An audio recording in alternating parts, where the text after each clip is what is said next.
Recorded Books presents Definitely Dominguita, Captain Dom's Treasure by Terry Catasus Jennings.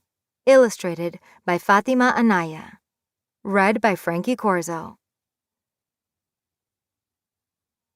1. What Dom Found in the Book. Dom was at the Mundytown Library when it opened.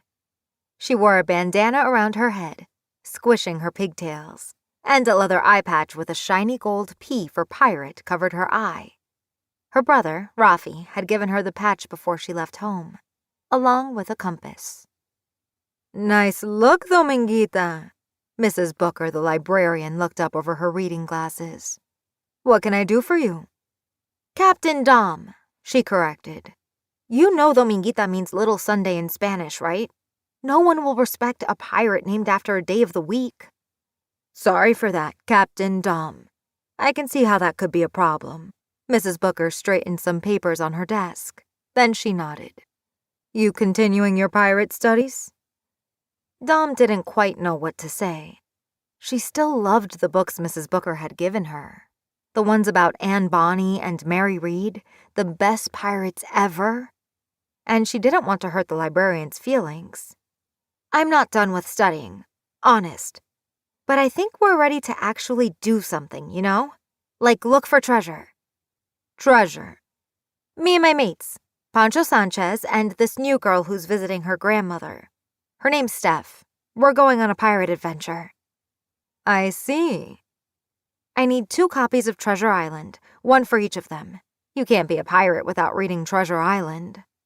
"I can't agree with you more." Mrs. Booker touched the mouse in her hand to wake up her computer. "You already checked the shelves?" Dom nodded. "Couldn't find any. My brother Rafi agreed to make us a treasure map so that we can actually look for something. But we want to really act like pirates." After a few clicks, the librarian shook her head. "We do own 2.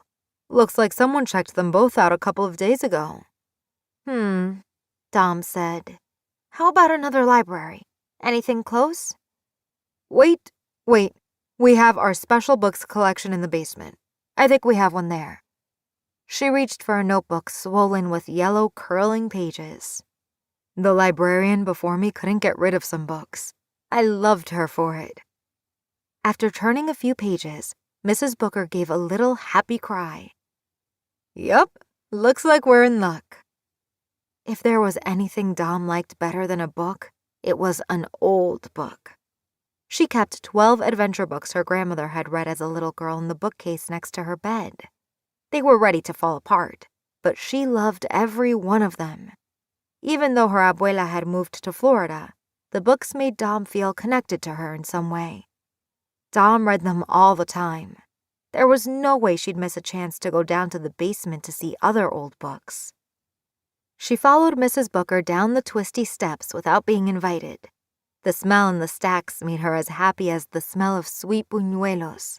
And it made her sneeze, which startled Mrs. Booker, and made her look back. Caught. Sorry, Dom said. "I know I shouldn't have come." "Are you kidding?" Mrs. Booker said. "You're welcome here. I love this place too." The librarian stopped at a table that stretched from side to side at the end of the room. The label above it said Special Books Collection. Books were piled 4 deep in neat columns. The first book Dom saw was Little Women. Mrs. Booker's fingers ran over the columns. KMR. It should be here. She stopped at the 4th column over, bottom row, and lifted books until she found the one she was looking for. She blew the dust off the cover and handed it to Dom. "See, I told you it was beautiful. All yours." This was a good time to start using pirate talk, Dom thought. "It'll be pure gold to me, I promise." To keep listening to this audiobook, I've left you a link in the description so you can do it, at no cost thanks to Audible's 30-day free trial.